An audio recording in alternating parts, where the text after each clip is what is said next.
The Cubs are headed to the World Series for the first time in 71 years.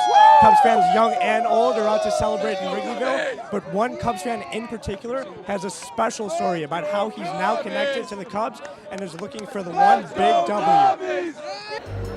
Goats, black cats, and Bartman. Cubs fans have suffered for far too long. Some have been alive for more than a century without seeing the Cubs win a World Series. Others, not so much. Joe Flaherty, a 2014 Loyola alum, is a diehard Cubs fan. That's clear just by walking through his apartment, a mile and a half away from Wrigley Field.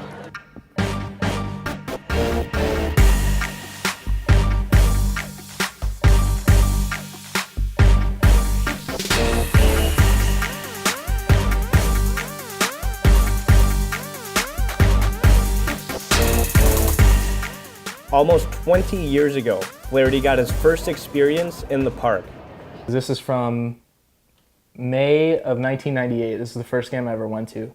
And me and my sister and my dad, we paid a total of, I guess, $33 to get in, which wouldn't even get you within smelling distance of the park these days.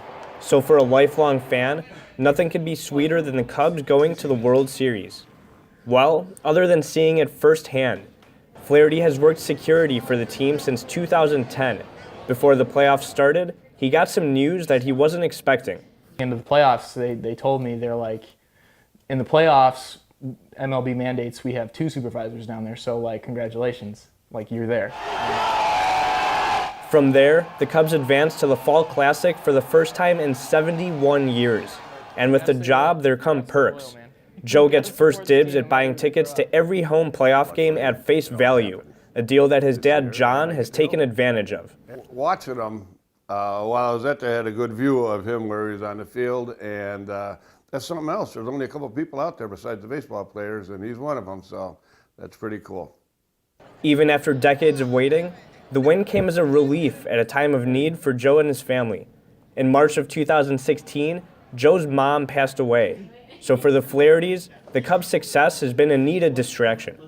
You think of all the people who you could be celebrating that with, and just to know that they're there in a way. It still, like, that part of it hasn't really hit me yet either.